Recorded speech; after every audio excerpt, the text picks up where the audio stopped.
الحمدللہ عز و جل آج اس عظیم ہستی کے قدموں میں حاضر ہیں جنہیں حضرت بشر حافی رحمۃ اللہ تعالی کے نام سے جانا جاتا ہے۔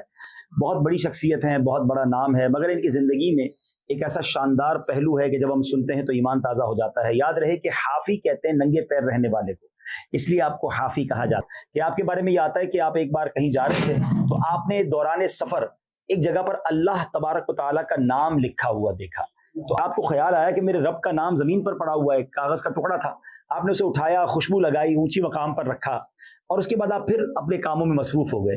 اس زمانے کے ایک بزرگ کے خواب میں یہ ندا آئی کہ جاؤ بشر کو کہہ دو کہ جس طرح تم نے ہمارے نام کو اونچا کیا ہے ہم تمہارے نام کو اونچا کریں گے۔ وہ بزرگ جب بیدار ہوئے تو سوچنے لگے کہ بشر تو ایک شرابی ہے، شرابی کو ہم جا کر یہ پیغام کیسے دیں۔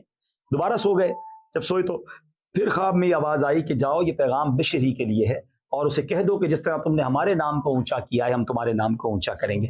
3 بار ان کو خواب میں بشارت ملی، وہ ڈھونڈتے ڈھونڈتے حضرت بشر حافی کے پاس پہنچے۔ اس وقت بھی شراب کے نشے میں تھے، تو وہاں جا کر جب انہیں کہا گیا کہ آپ کے لیے پیغام ہے تو پوچھا گیا کہ کس کا پیغام ہے؟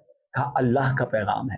جب یہ سنا تو آپ جھوم اٹھے، کہا بتاؤ میرے رب نے کیا پیغام دیا ہے؟ کا پیغام یہ ملا ہے کہ جس طرح آپ نے اللہ کے نام کو بلندی دی ہے، عزت کی ہے، خوشبو لگائی ہے، ہم تمہارے نام کو بھی بلند کریں گے۔ آپ زارو کتار رونے لگے، توبہ کی، اور پھر ایسی اللہ کی محبت دل میں گھر کر گئی کہ یاد الہی میں ننگے پیر رہنے لگے۔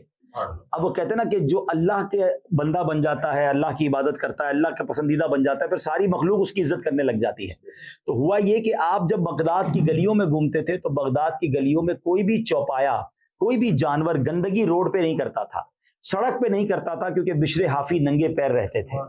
کچھ عرصے کے بعد ایک چرواہا تھا جس کے جانور تھے، انہوں نے دیکھا کہ میرے جانور نے روڈ پہ گندگی کی ہے، تو انہوں نے کہا ہو نہ ہو بشر حافی کا انتقال ہو گیا ہے۔ جب معلوم کیا گیا تو پتہ چلا کہ واقعی حضرت بشر حافی جو ہے وہ وصال فرما چکے تھے۔ یہ وہ عظیم ہستی ہیں۔ یہاں ہمیں یہ بھی پتہ چلا کہ اللہ کے نام کی تعظیم، بعض اوقات ہم اپنے کاغذ میں، اپنے بہت ساری چیزوں میں رب تعالیٰ کا نام لکھا ہوتا ہے، آیات قرآنی ہوتی ہیں، ہم اس کا ٹیک کیئر نہیں کرتے، تو ہمیں اس کا خیال کرنا چاہیے، ادب کرنا چاہیے۔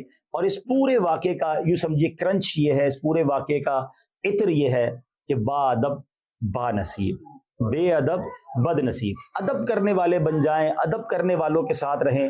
ایک ادب جو ہے بعض اوقات انسان کی زندگی کو بدل دیتا ہے۔ ایک عمل اللہ کو پسند آ جائے تو انسان کو گناہوں کے دلدل سے نکال کر ولیوں کا شہنشاہ بنا دیتا ہے۔ تو حضرت بشر حافی کا مزار، سبحان اللہ، اللہ ان کے صدقے ہمارے گناہوں کو بھی معاف فرمائے اور ہم پر بھی ایسی نگاہ فرما دے کہ ہمیں بھی اپنی ولایت کی خیرات عطا فرمائے۔ الحمدللہ۔